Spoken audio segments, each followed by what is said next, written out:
Hello and welcome to today's episode. We're exploring a topic that's vital for educators, students, and society as a whole: fostering science identity in girls. Over the next 5 minutes, we'll unpack why this matters, why recent research tells us that the questions that keep us moving forward in educational practice. Let's start with the basics.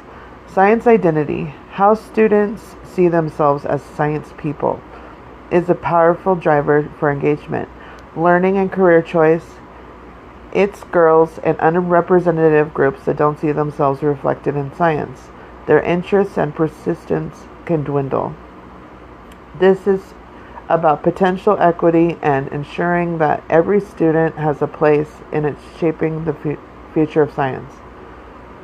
Why is science identity so important for teaching and learning?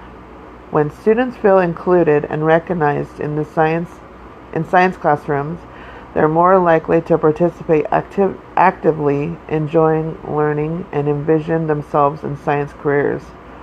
For girls, this can mean breaking through stereotypes, finding inspiration in role models, and building confidence that they belong in STEM, science, technology, engineering, and math.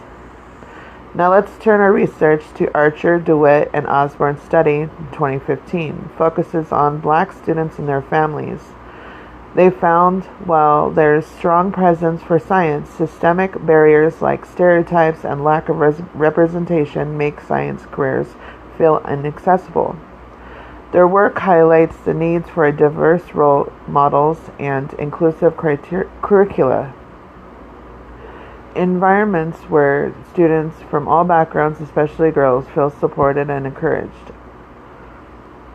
Cian and Du's research, 2024, dives into the university STEM world. They uncover how masculine norms shape perception who qualifies as a STEM person. This not only reinforces barriers for women, but can make female students feel less recognized and less likely to persist in STEM fields. Their findings call for educators to challenge these norms and create spaces that welcome and value everyone in regardless to gender. Moving to high school, Hazari and colleagues, 2010, revealed that positive classroom experiences and supportive teachers can significantly boost students' identity in physics learners. Girls, however, often face hurdles like limited encouragement, fewer role models, and persistent stereotypes. This underscores the need for inclusive, supportive classrooms, places where students can see themselves as capable scientists. Herman and team, 2016, brings practical solutions. Female role models.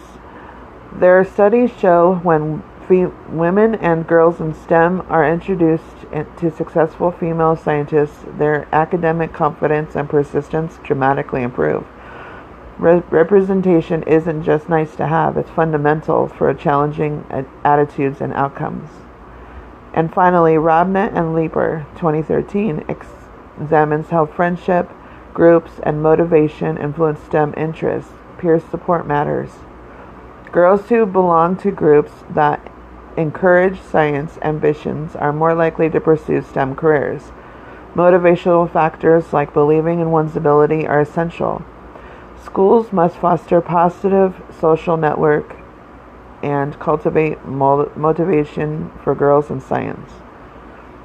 So what question still needs answers? We know representation, classroom experience, and peer support are crucial, but how can these factors interact over time? Which interventions work best as girls transition from middle school to high school or from high school to college? How can educators address intersectionality so strategies are effective for girls from all backgrounds? And what are the long-term impacts to these efforts translate to sustained STEM careers? In closing, research points to actionable steps: build supportive classrooms, challenge stereotypes, and introduce diverse role models, and nurture peer networks. Yet the journey is ongoing. Fostering science and identity in girls isn't just an educational goal, it's a societal imperative.